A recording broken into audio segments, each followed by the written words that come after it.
معزز سامعین کرام، السلام علیکم ورحمۃ اللہ وبرکاتہ۔ کیسے ہیں آپ سب لوگ؟ امید کرتا ہوں کہ اللہ تعالیٰ کے فضل و کرم سے آپ سب خیریت سے ہوں گے۔ اللہ پاک ہم سب کو اپنی حفظ و امان میں رکھے، آمین ثم آمین۔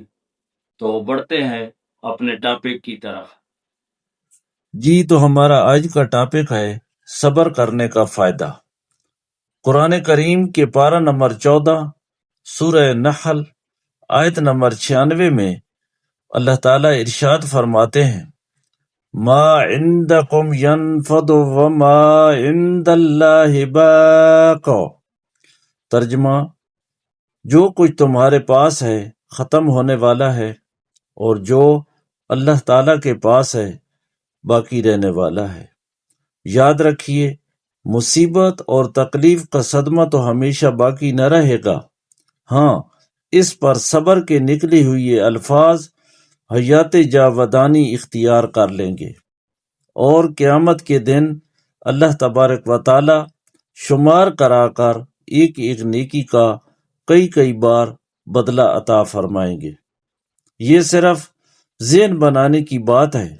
اگر ہم اپنا ذہن اس طرح بنا لیں کہ جو کچھ غم یا خوشی آئے اللہ تبارک و تعالیٰ کے ذکر کے ساتھ اس وقت کو رسول اللہ صلی اللہ علیہ وسلم کی سنت کے مطابق گزار دیں، تو ان فانی حالات میں سے ایسے باقی رہنے والے ذخائر ہم اللہ کے پاس بھیج دیں گے جو ہمیشہ کے لیے اس کے پاس ہمارے حساب میں جمع ہو جائیں گے۔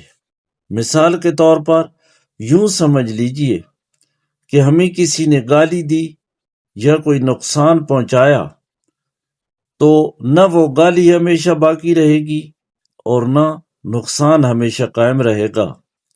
اور گالی تو محض بد زبانی کا اظہار ہے، اس سے تو ہمارا کچھ بھی نہیں بگڑتا، بلکہ ایسی بے بنیاد چیز پر، یعنی گالی کے بدلے ہم نے اگر ایک گالی دے دی تو اس کی اور ہماری دونوں کی بد زبانی کا گناہ دونوں پر باقی رہ جائے گا، اور ہمیں قیامت کے دن خسارہ پہنچ جائے گا۔ لیکن اگر ہم اس گالی کو برداشت کر گئے اور جواباً اس کو کہہ دیا کہ اللہ تبارک و تعالی تم کو نیک ہدایت دے، تو یہ دعائیہ جملے ہمارے واسطے سرمایہ آخرت اور اس کے واسطے ذریعہ ہدایت بن جائیں گے۔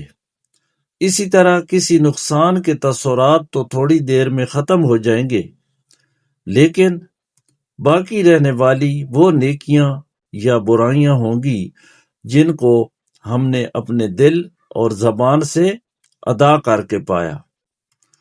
بزرگان دین کا قاعدہ تھا کہ جب کوئی خوشی یا صدمہ آتا تو نوافل پڑھتے اور اللہ تعالیٰ کا ذکر کرتے تھے، اور یہی چیز اللہ تعالیٰ کے پاس باقی رہنے والی ہے۔ اب اگر ہمیں اس کا یقین ہو جائے کہ گالی سن کر یا نقصان اٹھا کر جو ذرا سی دیر میں ختم ہو جانے والا ہے، ہمارے صبر کرنے سے اللہ تعالیٰ کے ہاں اتنا بڑا بدلہ ملنے والا ہے، تو ہم بڑے سے بڑے نقصان پر بھی اس کا شکر ادا کریں اور صابر ہو جائیں۔ اس کی مثال اس طرح ہے کہ دنیا کا کوئی بڑا حاکم ہمیں بلائے اور ہمارے لیے سامان آراستہ ہو، اراکین حکومت ہمیں لینے کے لیے باادب حاضر ہوں، اور راستہ میں کوئی شخص ہمیں گالی دے دے تو بدلہ لینا تو کیا، ہم اس کی گالی کو شمار بھی نہیں کریں گے، چونکہ ہمارے سامنے وہ عزت اور مرتبہ ہے کہ اگر ہم اس وقت اس گالی دینے والی کی طرف توجہ بھی کریں گے تو ہمارا قیمتی وقت ضائع ہو جائے گا اور توجہ دوسری طرف ہو جائے گی۔ اس پر نہ تو ہم منہ بنائیں گے اور نہ غصہ ہوں گے، نہ اس کی گالی کا کوئی خیال دل میں لائیں گے، اس کی طرف دیکھنا بھی گوارا نہیں کریں گے، بلکہ اپنے چہرہ پر اور بھی مسکراہٹ اور تشکر کا اظہار کریں گے کہ سامنے عظیم ہستی ہمارے استقبال میں ہے۔ بالکل اسی طرح خبردار کیا جا رہا ہے کہ جو کچھ تمہارے پاس ہے وہ ختم ہونے والا ہے، اور جو اللہ تعالیٰ کے پاس ہے وہ باقی رہنے والا ہے۔ جزاکم اللہ خیرا کثیرا۔